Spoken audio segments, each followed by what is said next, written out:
തെരഞ്ഞെടുപ്പ് അടുക്കുമ്പോൾ മരണത്തിലും രാഷ്ട്രീയം കളിക്കുകയാണ് കോൺഗ്രസ്. രാഷ്ട്രീയമായി ഉയർത്താൻ വിഷയമില്ലാതെ അലഞ്ഞു തിരിയുമ്പോൾ മരണത്തെ പോലും വിറ്റ് വോട്ടാക്കുന്ന മരണ വ്യാപാരികളാകാനാണ് കോൺഗ്രസ് നിലമ്പൂരിൽ ശ്രമിച്ചുകൊണ്ടിരിക്കുന്നത്.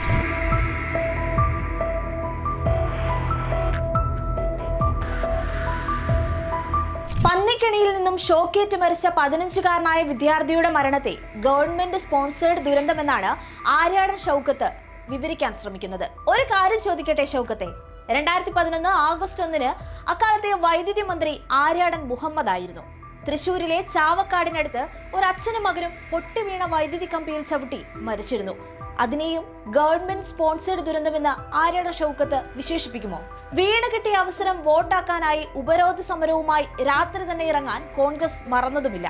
കുട്ടിയെ എത്തിച്ച ഹോസ്പിറ്റലിലേക്കുള്ള വഴി ഉപരോധിച്ചുകൊണ്ട് കോൺഗ്രസ് നേതാക്കൾ റോഡുകൾ കൈയടക്കി. രാത്രിക്ക് രാമാനം കോൺഗ്രസ് നേതാവ് ജ്യോതികുമാർ ചാമക്കാല ഒരു ഫേസ്ബുക്ക് പോസ്റ്റും ഇട്ടിരുന്നു. സുഹൃത്തുക്കൾക്കൊപ്പം ചിരിച്ചു കളിച്ച് സംസാരിക്കുന്നതിന്റെ ചിത്രം. അതിനു പിന്നിലുള്ള കഥ ആ ചിത്രം തന്നെ പറഞ്ഞു വെക്കുന്നുമുണ്ട്. മരണമല്ല അവരുടെ പ്രശ്നം, വോട്ടാണ് അവരുടെ പ്രശ്നം. പ്രശസ്ത ഫോട്ടോഗ്രാഫർ കെവിൻ കാർട്ടർ പകർത്തിയ മരിച്ചു വീഴാറായ കുട്ടിയെ കൊത്തി തിന്നാൻ കാത്തിരിക്കുന്ന കഴുകന്റെ ചിത്രത്തിന് സമാനമായിരുന്നു ഇന്നലത്തെ കോൺഗ്രസ് നേതാക്കളുടെ പ്രകടനവും. കുട്ടിയുടെ കുടുംബത്തോടൊപ്പം നിൽക്കുകയാണ് വേണ്ടത്. വിഷയത്തിലുള്ള ഇടതുപക്ഷ സ്ഥാനാർത്ഥി എം സ്വരാജിന്റെ പ്രതികരണമായിരുന്നത്. കോൺഗ്രസ് നേതാക്കൾ പഠിക്കണം ഓരോ വിഷയത്തിലും പക്വതയോടെ എങ്ങനെയാണ് പ്രതികരിക്കേണ്ടത് എന്ന്. അതിനായി നിങ്ങൾ എം സ്വരാജിന്റെ വാക്കുകൾ തന്നെ കേട്ടാൽ മതിയാകും. പക്ഷെ ഒരു തെരഞ്ഞെടുപ്പിൻ്റെ മുൻപിൽ ഇത്തരം വിഷയങ്ങളെയെല്ലാം ഇത്തരം രാഷ്ട്രീയമായ ആരോപണങ്ങളുടെ ഭാഗമായിട്ടല്ല കാണേണ്ടത് എന്നാണ് എൻ്റെ ബോധ്യം. ഏതായിരുന്നാലും മരണപ്പെട്ട ജിത്തുവിൻ്റെയും കുടുംബാംഗങ്ങളുടെയും ഇവരെല്ലാം അടുത്ത ബന്ധുക്കളാണ്. ഈ കുട്ടികളെല്ലാവരും എല്ലാം തൊട്ടടുത്തുള്ള വീടുകളാണ്. അവരുടെ ദുഃഖത്തിൽ പങ്കുചേരുന്നു.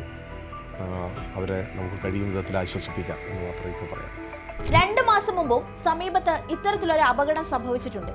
അന്ന് ആ അപകടത്തിൽ മരണപ്പെട്ടത് ഒരു കോൺഗ്രസ്സുകാരനായിരുന്നു. മരിച്ച കോൺഗ്രസ് പ്രവർത്തകന്റെ വീട് സന്ദർശിക്കാൻ പോലും കോൺഗ്രസ് നേതാവായ ആര്യാടൻ ഷൗക്കത്ത് കൂട്ടാക്കിയത് പോലും ഉണ്ടായിരുന്നില്ല.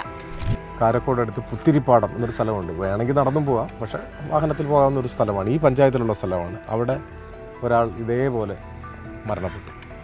തെങ്ങേറ്റ കയറാൻ വേണ്ടി വന്ന ആളാണ്. പുത്തൻ വീട്ടിൽ രാമകൃഷ്ണൻ എന്ന കുഞ്ഞൂട്ടൻ, ഒരു പാവം മനുഷ്യൻ ഇങ്ങനെ മരണപ്പെട്ടു. അപ്പോൾ എന്നോട് അവിടുത്തെ ആളുകളെല്ലാം പറഞ്ഞു അദ്ദേഹത്തെക്കുറിച്ച് വളരെ നല്ല അഭിപ്രായം പറഞ്ഞു. അപ്പം അദ്ദേഹം കോൺഗ്രസിൻ്റെ ഒരു സജീവ പ്രവർത്തകനായിരുന്നു.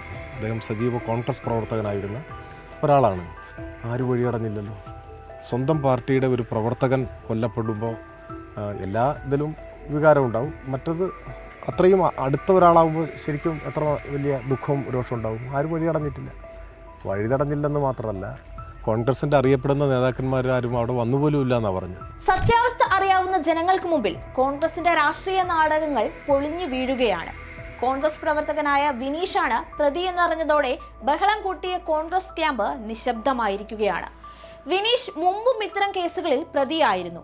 അന്ന് വിനീഷിനെ സഹായിച്ചത് കോൺഗ്രസ് വാർഡ് മെമ്പർ തന്നെയായിരുന്നു. ഇക്കാര്യങ്ങളൊക്കെ പുറത്തെത്തിയതോടെ മരണത്തെ വോട്ടാക്കി മാറ്റാനെത്തിയ കോൺഗ്രസിന്റെ വ്യാപാര സംഘം ഒന്ന് ഒതുങ്ങിയിട്ടുണ്ട്.